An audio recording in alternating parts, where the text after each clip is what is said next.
Berulang kali kita berpesan tentang diri kita, tentang umat ini, tentang sikap yang patut kita jalani di dalam kehidupan kita. Agama ini, Islam yang kita anut ini, ialah Islam yang tidak dapat menerima manusia yang malas di dalam sikap hidupnya, malas berfikir, malas bekerja, malas mengambil tahu di dalam perkara yang patut dia ambil tahu. Kerana Islam ialah satu agama bekerja. Tidak masuk syurga orang yang malas. Kerana orang yang masuk syurga ialah orang yang beriman dan beramal dengan amalan yang saleh. Orang malas tidak beramal. Dia hanya duduk untuk menunggu hasil, ataupun membiarkan apa saja yang akan berlaku kerana melayani sikap malas. Agama ini suruh manusia bekerja. Maka dengan itu Allah Subhanahu wa taala perintahkan kita ini, orang Islam ini, supaya mencari, berusaha di dalam hidup mereka. Allah jadikan muka bumi, Allah kata wallazi ja'ala lakumul arda dhalula famshu fi manakibiha wa kulu min rizqih wa ilaihin nusyur. Dialah yang telah menjadikan untuk kamu bumi zalulan, yang mudah pada kamu. Famshu fi manakibiha, berjalanlah dalam serata pusuk bumi. Wa kulu min rizqih, makanlah daripada rezekinya. Malangnya ramai orang Islam malas.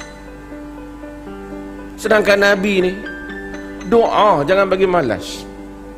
Pagi-pagi Nabi doa. Nabi ajar kita doa, Allahumma inni a'udzubika minal ajzi wal kasal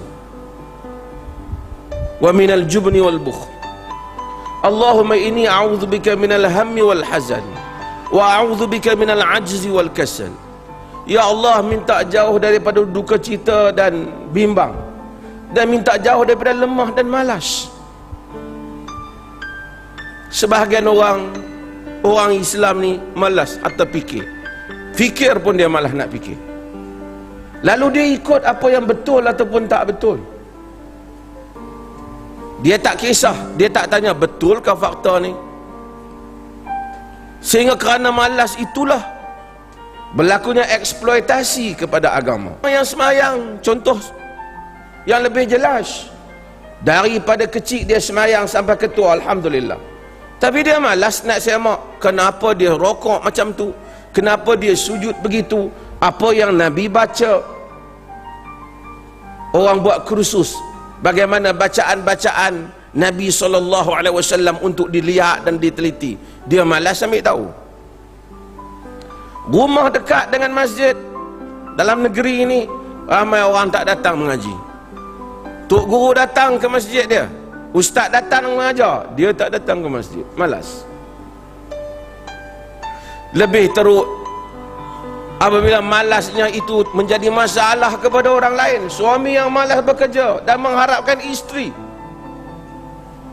dia duduk di rumah dia, lalu dia merungut tentang pendapatannya yang sedikit, tanpa ada alasan. Tubuhnya sihat, kesehatannya ada. Bumi Allah di Malaysia ini alhamdulillah, walaupun adalah masalahnya, tapi manusia luar datang mencari kerja dan orang boleh bekerja dan mendapat pendapatan.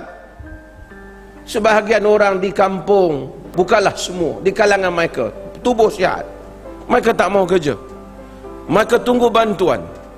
Jika bantuan lambat datang, baru mereka rajin untuk komplain. Tapi untuk diri mereka sendiri, berusaha supaya mendapatkan pekerjaan untuk anak dan isteri mereka, masa mereka terbuang dalam perkara yang tidak menghasilkan apa-apa untuk hidup mereka.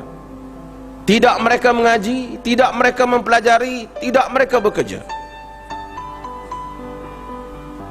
Sebahagian apabila pencen, dia rasa dia malas nak buat apa-apa, lalu dia bazirkan hayatnya.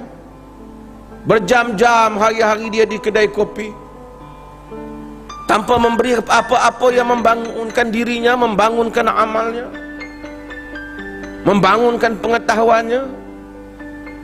Lalu kita menjadi umat yang banyak dalil-dalil agama, tapi negara orang Islam ialah negara yang mundur. Kemiskinan, kita simpati dengan kemiskinan. Kita ingin membantu orang yang miskin, tetapi sebahagian orang yang miskin itu dia memilih untuk miskin. Kita pergi ke tempatnya, bukan saja dia tak mampu, dia tak mau bekerja, sampah di hadapan rumahnya pun dia malas untuk mencucinya. Kita bagi tahu kepada alam ini, Islam is a way of life. Islam bukan is a way of life, Islam is the way of life. Islamlah satu-satunya jalan hidup.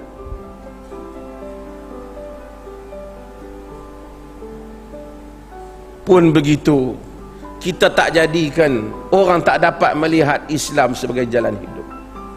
Maka apabila kita malas, kita tidak proaktif, kita tidak mengambil berat tentang persekitaran kita, malas ini hendaklah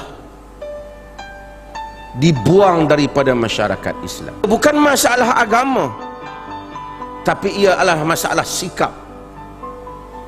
Bila kita hanya memfokuskan agama ini hanya kepada soal batal wuduk, haid dan nifas, tapi kita tidak membicarakan dalam kerangka yang luas, tanggungjawab yang lebih besar untuk menjadi seorang manusia yang Allah tabalkan sebagai khalifah di atas muka bumi ini.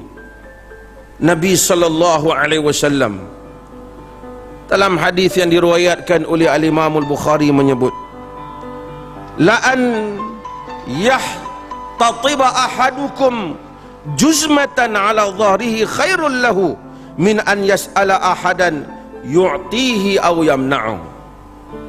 Jika satu orang tu pergi cari kayu api, ikat, letak atas belakang dia di hutan, lebih baik daripada dia pergi meminta-minta daripada orang lain. Sama ada orang bagi ke tak bagi itu satu hal, tapi dia buat kerja sendiri lebih baik.